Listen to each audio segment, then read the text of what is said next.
leur pleine maturité. Et une partie ne peut pas dire quelque chose d'une autre partie. Car eux, ils ont bien vécu leur part à leur époque. Et c'était eux le carré de maïs aux yeux de Dieu. Alors, nous ne voulons déprécier personne.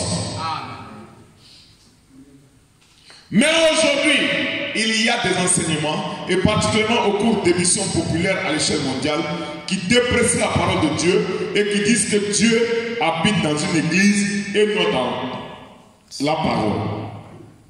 Il dit, j'ai entendu un de ces enseignements bien connu l'autre soir qui disait, où avez-vous pris votre Bible? J'imagine que Dieu a eu l'idée de vous écrire une Bible là-haut au ciel et qu'il l'a donnée à des petits anges qui à leur tour ont descendu les couloirs du ciel pour vous la présenter à vous. Et il disait que personne ne pouvait vivre l'enseignement de la Bible et il disait qu'elle n'était pas tout à fait authentique. Il prétend qu'ils sont la première église du début. Bon, les gens là qui vont à cette église, ce sont des hommes et des femmes comme nous. Ils aiment et ils mangent et ils boivent. Y a-t-il un moyen d'empêcher ça? Non, puisque la Bible a dit que ce serait comme ça et elle a raison. Mais pour vous encourager, là, je veux être très clair et bien me faire comprendre. Moi, je crois que ceci est la parole entière, infaillible et sans mélange de Dieu. Qu'on ne peut rien y ajouter, ni rien y retrancher. Amen. Alléluia. C'est le plan entier de Dieu pour son église. Si nous voulons la croissance spirituelle, c'est ici que nous devons regarder. Si nous voulons la maturité, c'est ici que nous devons regarder. Si nous voulons la bénédiction spirituelle, c'est encore là qu'il faut regarder. Si nous voulons la bénédiction matérielle, c'est encore là qu'il faut regarder. Si nous voulons voir la mort ressuscitée, c'est encore là qu'il faut regarder. Amen. Alléluia. Amen. Amen. Il dit, c'est le plan entier de Dieu pour son église. Personne ne peut poser un autre fondement que celui qui a déjà été posé dans la Bible. Voyez, alléluia. Voilà pourquoi je crois à l'infaillibilité de la parole de Dieu. Frère, chaque homme qui vient à Dieu doit croire que la parole de Dieu, elle est infaillible.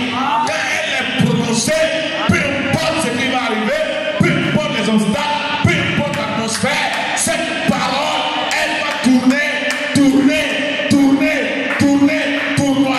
mais elle viendra à accomplir exactement ce qu'elle déclare vouloir accomplir.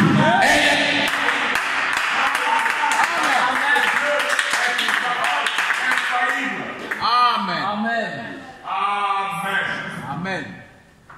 Alléluia. Amen. Que le nom du Seigneur soit béni. Amen.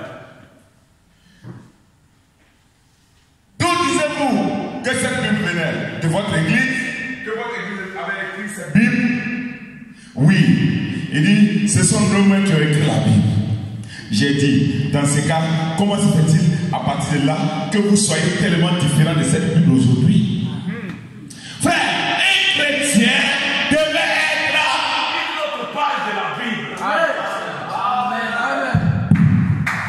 Un chrétien, c'est une page de la Bible. Ça peut être une copie de la Bible. Amen. Une copie vivante. Amen. Alléluia. Amen. Eh bien, il a dit, vous voyez, ces hommes-là ont vécu à une époque, nous vivons à une autre époque. Comment? Ah, nous sommes au 21e siècle. Donc, on peut faire ça. Donc, vous voulez dire que c'est l'ancien, on va faire ça. Frère, soeur, c'est pas nous on dit. Amen. Voilà ce qu'il dit. Amen. C'est la Bible. Amen. Est-ce que quelqu'un peut donner un amen? Amen. Est-ce que quelqu'un peut dire qu'elle est infaillible? Elle est infaillible. Est-ce que tu peux le dire avec ton cœur? Alléluia.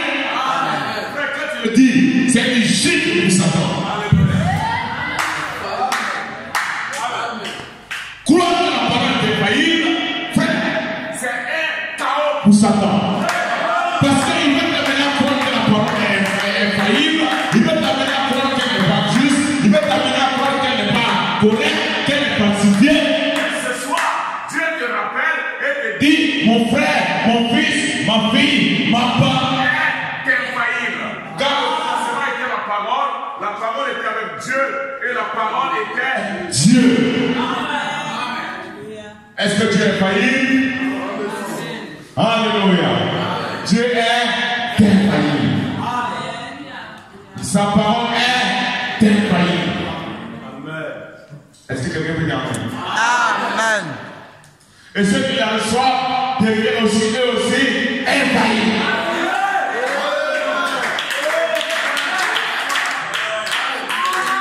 C'est ça.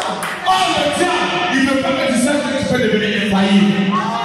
Il ne veut pas que tu crois que tu peux devenir infaillible. Mais ce soir, frère, je vais te dire, si tu crois que Dieu est infaillible et que tu es un fils de Dieu, alors toi aussi, tu es sur le chemin de l'infaillibilité.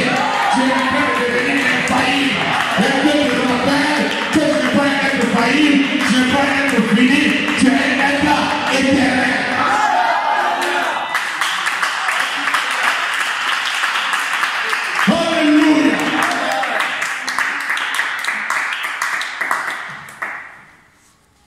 Mais j'ai dit, Dieu a vécu à toutes les époques.